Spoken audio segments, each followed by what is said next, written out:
El ingenioso hidalgo Don Quijote de la Mancha. Segunda parte. Capítulo 25.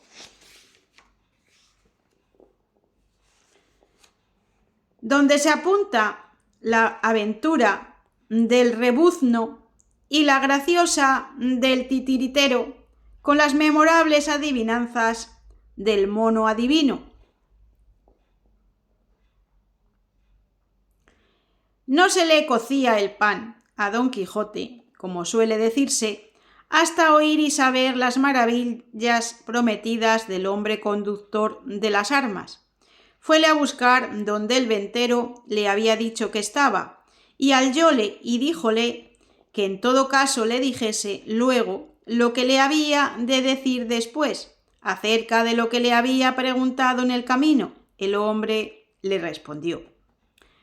«Más despacio, y no en pie, se ha de tomar el cuento de mis maravillas. Déjeme vuesa merced, señor bueno, acabar de dar recado a mi bestia, que yo le diré cosas que le admiren». «No quede por eso», respondió Don Quijote, «que yo os ayudaré a todo». Y así lo hizo, echándole la cebada y limpiando el pesebre, humildad que obligó al hombre a contarle con buena voluntad lo que le pedía, y sentándose en un poyo y Don Quijote junto a él, teniendo por senado y auditorio al primo, el paje, a Sancho Panza y al ventero, comenzó a decir de esta manera: «Sabrán vuesas mercedes que en un lugar que está a 4 leguas y media de esta venta, sucedió que a un regidor de él, por industria y engaño de una muchacha criada suya, y esto es largo de contar, le faltó un asno, y aunque el tal regidor hizo las diligencias posibles por hallarle, no fue posible. 15 días serían pasados, según es pública voz y fama, que el asno faltaba, cuando, estando en la plaza el regidor perdidoso, otro regidor del mismo pueblo le dijo: «Dadme albricias, compadre, que vuestro jumento ha parecido». «Yo os las mando y buenas, compadre», respondió el otro, «pero sepamos dónde ha parecido». «En el monte», respondió el hallador. «Le vi esta mañana sin albarda y sin aparejo alguno, y tan flaco que era una compasión miradle. Quísele antecoger delante de mí y traérosle, pero está ya tan montaraz y tan huraño que cuando llegué a él se fue huyendo y se entró en lo más escondido del monte. Si queréis que volvamos los dos a buscarle, dejadme poner esta borrica en mi casa, que luego vuelvo». «Mucho placer me haréis», dijo el del jumento, «y yo procuraré pagároslo en la mesma moneda». Con estas circunstancias todas, y de la misma manera que yo lo voy contando, lo cuentan todos aquellos que están enterados en la verdad de este caso. En resolución, los dos regidores, a pie y mano a mano, se fueron al monte, y llegando al lugar y sitio pensaron hallar al asno. No le hallaron, ni pareció por todos aquellos contornos, aunque más le buscaron. Viendo pues que no parecía, dijo el regidor que le había visto al otro: «Mirad, compadre, una traza me ha venido al pensamiento, con la cual sin duda podremos descubrir este animal, aunque esté metido en las entrañas de la tierra, no que del monte, y es que yo sé rebuznar maravillosamente, y si vos sabéis algún tanto, dad el hecho por concluido». «¿Algún tanto decís, compadre?», dijo el otro. «Por Dios que no dé la ventaja a nadie, ni aun a los mismos asnos». «Ahora lo veremos», respondió el regidor segundo, «porque tengo determinado que os vayáis vos por una parte del monte y yo por otra, de modo que le rodeemos y andemos todo y de trecho en trecho rebuznaréis vos y rebuznaré yo. Y no podrá ser menos sino que el asno nos oya y nos responda, si es que está en el monte. A lo que respondió el dueño del jumento: digo, compadre, que la traza es excelente y digna de vuestro gran ingenio. Y dividiéndose los dos según el acuerdo, sucedió que casi a un mismo tiempo rebuznaron y cada uno, engañado del rebuzno del otro, acudieron a buscarle, pensando que ya el jumento había parecido, y en viéndose dijo el perdidoso: ¿es posible, compadre, que no fue mi asno el que rebuznó? No fue sino yo, respondió el otro. Ahora dijo el dueño, que de vos a un asno, compadre, no hay alguna diferencia, en cuanto toca el rebuznar, porque en mi vida he visto ni oído cosa más propia. Esas alabanzas y encarecimiento, respondió el de la traza, mejor os atañen y tocan a vos que a mí, compadre, que por el Dios que me crió que podéis dar 2 rebuznos de ventaja al mayor y más perito rebuznador del mundo, porque el sonido que tenéis es alto, lo sostenido de la voz a su tiempo y compás, los dejos, muchos y apresurados, y en resolución yo me doy por vencido y os rindo la palma y doy la bandera de esta rara habilidad. Ahora digo, respondió el dueño, que me tendré y estimaré en más de aquí adelante y pensaré que sé alguna cosa, pues tengo alguna gracia que, puesto que pensara que rebuznaba bien, nunca entendí que llegaba al extremo que decís. También diré yo ahora, respondió el segundo, que hay raras habilidades perdidas en el mundo y que son mal empleadas en aquellos que no saben aprovecharse de ellas. Las muestras, respondió el dueño, si no es en casos semejantes como el que traemos entre manos, no nos pueden servir en otros, y aun en este plega a Dios que no sean de provecho.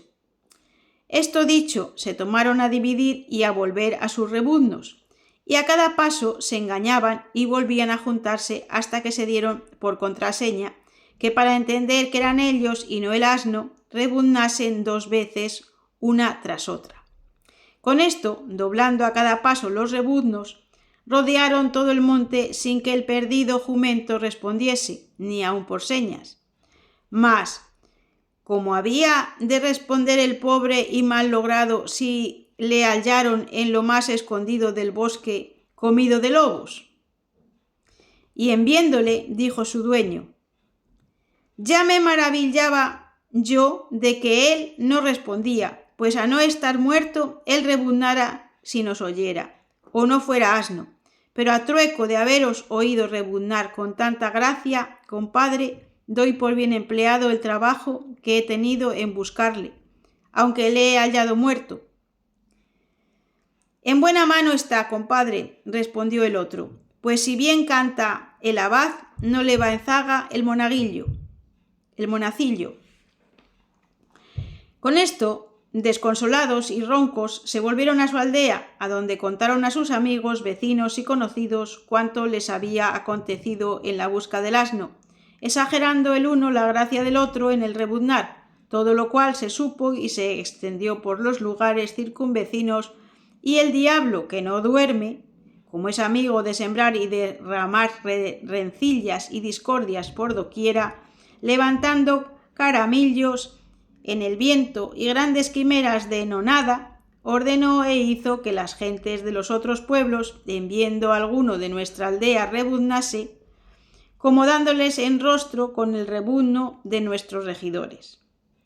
Dieron en ello los muchachos, que fue de dar en manos en bocas de todos los demonios del infierno, y fue cundiendo el rebuzno de uno en otro pueblo, de manera que son conocidos los naturales del pueblo del rebuzno, como son conocidos y diferenciados los negros de los blancos, y ha llegado a tanta la desgracia de esta burla, que muchas veces con mano armada y formando escuadrón, han salido contra los burlados, a darse la batalla, sin poderlo remediar rey ni roque, ni temor ni vergüenza. Yo creo que mañana es otro día, han de salir en campaña los de mi pueblo, que son los del Rebuzno, contra otro lugar que está a 2 leguas del nuestro, que es uno de los que más nos persiguen. Y por salir bien apercibidos, llevo compradas estas lanzas y alabardas que habéis visto. Y estas son las maravillas que dije que os había de contar, y si no os lo han parecido, no sé otras. Y con esto dio fin a su plática el buen hombre. Y en esto entró por la puerta de la venta un hombre todo vestido de camuza, medias, gregüesco y jubón, y con voz levantada dijo: «Señor huésped, ¿hay posada? Que viene aquí el mono adivino y el retablo de la libertad de Melisendra». «Cuerpo de tal», dijo el ventero, «que aquí está el señor Maese Pedro. Buena noche se nos apareja». Olvídaseme de decir cómo el tal Maese Pedro traía cubierto el ojo izquierdo y casi medio carrillo con un parche de tafetán verde, señal que todo aquel lado debía de estar enfermo, y el ventero prosiguió diciendo: «Sea bienvenido vuesa merced, señor Maese Pedro. ¿A dónde está el mozo y el retablo, que no les veo?» «Ya llegan cerca», respondió el todo camuza, «sino que yo me he adelantado a saber si hay posada». «Al mismo duque de Alba se la quitara para dársela al señor Maese Pedro», respondió el ventero. «Llegue el mono y el retablo, que gente hay esta noche en la venta que pagará el verle y las habilidades del mono». «Sea en buena hora», respondió el del parche, «que yo moderaré el precio y con solo la costa me daré por bien pagado, y yo vuelvo a hacer que camine la carreta donde viene el mono y el retablo». Y luego se volvió a salir de la venta. Preguntó luego Don Quijote al ventero qué Maese Pedro era aquel, y qué retablo y qué mono traía. A lo que respondió el ventero: «Este es un famoso titiritero que ha muchos días que anda por esta mancha de Aragón enseñando un retablo de la libertad de Melisendra dada por el famoso don Gaiferos, que es una de las mejores y más bien representadas historias que de muchos años a esta parte en este reino se han visto.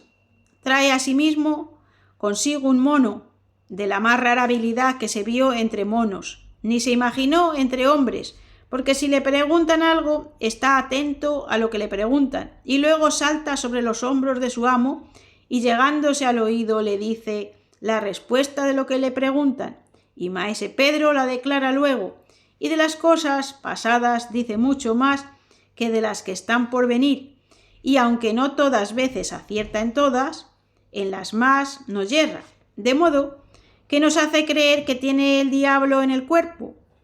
2 reales lleva por cada pregunta, si es que el mono responde, quiero decir, si responde el amo por él,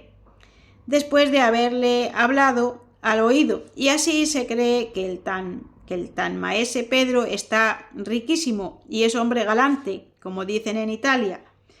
y bon compaño,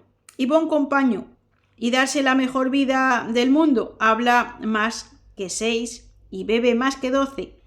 todo a costa de su lengua y de su mono y de su retablo. En esto volvió Maese Pedro, y en una carreta venía el retablo y el mono, grande y sin cola, con las posaderas de fieltro, pero no de mala cara, y apenas le vio Don Quijote cuando le preguntó: «Dígame vuesa merced, señor adivino, ¿qué peje pillamo que ha de ser de nosotros? Y ve aquí mis 2 reales». Y mandó a Sancho que se los diese a Maese Pedro, el cual respondió por el mono y dijo: «Señor, este animal no responde ni da noticia de las cosas que están por venir. De las pasadas sabe algo y de las presentes algún rato». «Voto a Rus», dijo Sancho, «no dé yo un ardite porque me digan lo que por mí ha pasado, porque quien lo puede saber mejor que yo mismo, y pagar yo porque me digan lo que sé sería una gran necedad. Pero pues sabe las cosas presentes, he aquí mis 2 reales, y dígame el señor monísimo, ¿qué hace ahora mi mujer Teresa Panza y en qué se entretiene? No quiso tomar maese Pedro el dinero, diciendo: no quiero recibir adelantados los premios sin que hayan precedido los servicios. Y dando con la mano derecha 2 golpes sobre el hombro izquierdo, en un brinco se la puso el mono en él, y llegando la boca al oído daba diente con diente muy apriesa. Y habiendo hecho este ademán por espacio de un credo, de otro brinco se puso en el suelo, y al punto con grandísima priesa se puso maese Pedro de rodillas ante Don Quijote, y abrazándole las piernas dijo: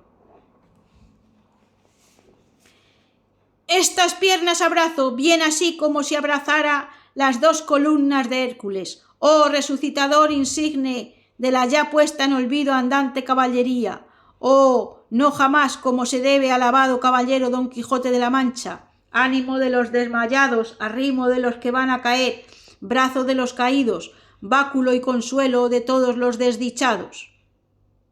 Quedó pasmado Don Quijote, absorto Sancho, suspenso el primo, atónito el paje, abobado el del rebuzno, confuso el ventero y finalmente espantados todos los que oyeron las razones del titiritero, el cual prosiguió diciendo: y tú, oh buen Sancho Panza, el mejor escudero del mejor caballero del mundo, alégrate que tu buena mujer Teresa está buena, y esta es la hora en que ella está rastrillando una libra de lino, y por más señas tiene a su lado izquierdo un jarro desbocado que cabe un buen porqué de vino, con que se entretiene en su trabajo. Eso creo yo muy bien, respondió Sancho, porque es ella una bienaventurada, y a no ser celosa no la trocara yo por la gitana andandona, que según mi señor fue una mujer muy cabal y muy de pro, y es mi Teresa de aquellas que no se dejan mal pasar, aunque sea a costa de sus herederos. Ahora dijo a esta sazón Don Quijote, que el que lee mucho y anda mucho, ve mucho y sabe mucho. Digo esto porque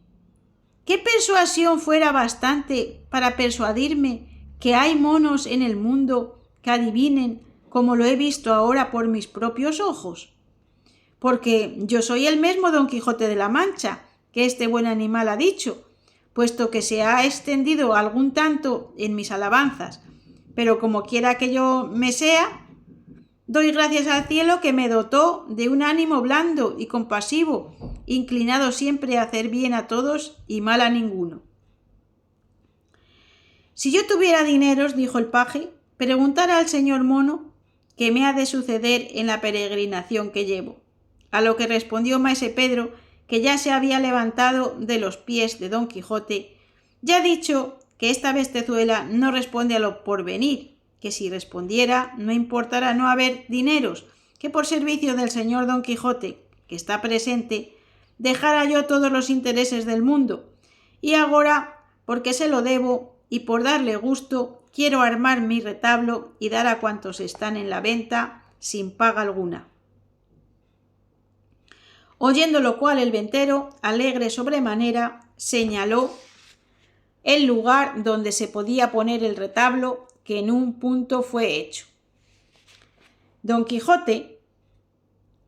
no estaba muy contento con las adivinanzas del mono, por parecerle no será propósito que un mono adivinase ni las de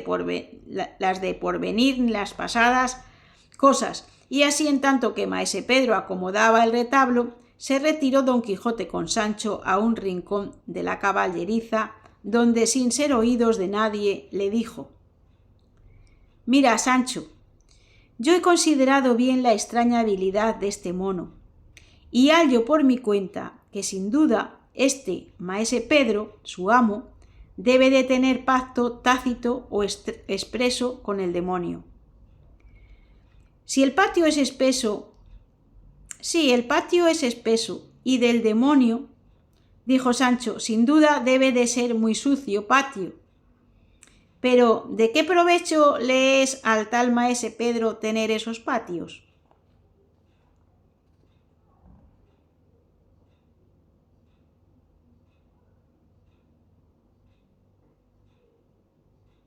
No me entiende, Sancho. No quiero decir sino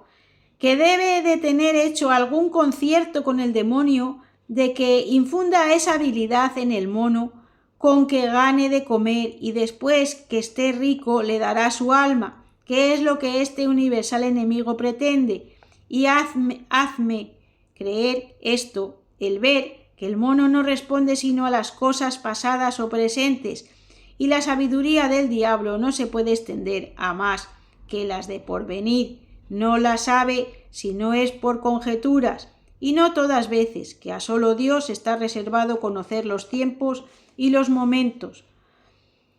Y para él no ha pasado ni por venir, que todo es presente, y siendo así, esto así como lo es, está claro que este mono habla con el estilo del diablo, y estoy maravillado cómo no le han acusado al santo oficio, y examinándole, y sacádole del cuajo en virtud de quien adivina, porque cierto está que este mono no es astrólogo, ni su amo ni él alzan ni saben alzar estas figuras, que llaman judiciarias, que tanto ahora se usan en España, que no hay mujercilla, ni paje, ni zapatero de viejo que no presuma de alzar una figura como si fuera una sota de naipes del suelo, echando a perder con sus mentiras e ignorancias la verdad maravillosa de la ciencia. De una señora sé yo que preguntó a uno de estos figureros que si una perrilla de falda pequeña que tenía, si se empreñaría o pariría, y cuántos y de qué color serían los perros que pariese, a lo que el señor judiciario,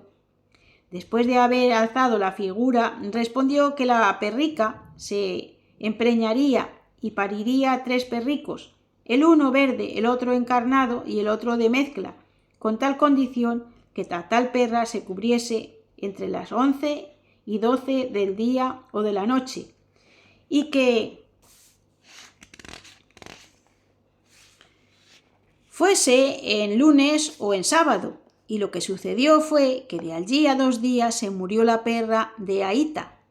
y el señor levantador quedó acreditado en el lugar por acertadísimo judiciario, como lo quedan todos o los más levantadores. Con todo eso, querría, dijo Sancho, que vuesa merced dijese a maese Pedro, preguntase a su mono si es verdad lo que a vuesa merced le pasó en la cueva de Montesinos, que yo para mí tengo, con perdón de vuesa merced, que todo fue embeleco y mentira, o por lo menos cosas soñadas. Todo podría ser, respondió don Quijote, pero yo haré lo que me aconsejas, puesto que me ha de quedar un no sé qué de escrúpulo. Estando en esto, llegó maese Pedro a buscar a don Quijote y decirle que ya estaba en orden el retablo, que su merced viniese a verle, porque lo merecía. Don Quijote le comunicó su pensamiento y le rogó preguntase luego a su mono, le dijese si ciertas cosas que había pasado en la cueva Montesinos habían sido soñadas o verdaderas, porque a él le parecía que tenían de todo, a lo que maese Pedro, sin responder palabra, volvió a traer el mono y, puesto delante de don Quijote y de Sancho, dijo: «Mira, señor mono, que este caballero quiere saber si ciertas cosas que le pasaron en una cueva llamada de Montesinos, si fueron falsas o verdaderas». Y haciéndole la acostumbrada señal, el mono le subió en el hombro izquierdo y, hablándole al parecer en el oído, dijo luego maese Pedro: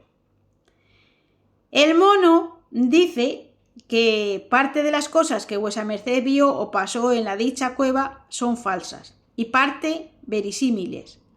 y que esto es lo que sabe y no otra cosa. En cuanto a esta pregunta, a que si vuesa merced quisiere saber más, que el viernes venidero responderá a todo lo que se le preguntare, que por ahora se le ha acabado la virtud, que no le vendrá hasta el viernes como dicho tiene». «No le decía yo», dijo Sancho, que no se me podía asentar que todo lo que vuesa merced, señor mío, ha dicho de los acontecimientos de la cueva era verdad, ni aun la mitad? Los sucesos lo dirán, Sancho, respondió don Quijote, que el tiempo descubridor de todas las cosas no se deja ninguna que no la saque a la luz del sol, aunque esté escondida en los senos de la tierra. Y por ahora baste esto y vámonos a ver el retablo del buen maese Pedro, que para mí tengo que debe de tener alguna novedad. ¿Cómo alguna? Respondió maese Pedro. 60.000 encierra en sí este retablo. Dígole a vuesa merced, mi señor don Quijote, que es una de las cosas más de ver que hoy tiene el mundo, y operibus credite et non verbis, y manos a la labor, que se hace tarde y tenemos que hacer y que decir y que mostrar. Obedeciéronle don Quijote y Sancho y vinieron donde ya estaba el retablo puesto y descubierto, lleno por todas partes de candelillas de cera encendidas que le hacían vistoso y resplandeciente. En llegando se metió maese Pedro dentro de él, que era el que había de manejar las figuras del artificio, y fuera se puso un muchacho criado del maese Pedro para servir de intérprete y declarador de los misterios de tal retablo. Tenía una varilla en la mano con que señalaba las figuras que salían. Puestos pues todos cuantos habían en la venta y algunos en pie, frontero del retablo, y acomodados, don Quijote, Sancho, el paje y el primo en los mejores lugares, el Trujamán comenzó a decir lo que oirá y verá el que lo oyere y viere el capítulo siguiente. Y aquí termina el capítulo 25. Si has llegado hasta aquí, déjame tus comentarios, que yo los leo todos y los contesto, los suelo contestar. Y no te pierdas el siguiente capítulo, ya para mañana, el capítulo 26, donde se prosigue la graciosa aventura del titiritero con otras cosas en verdad harto buenas. No te lo pierdas y solo me queda decirte que tengas un gran día. ¡Adiós!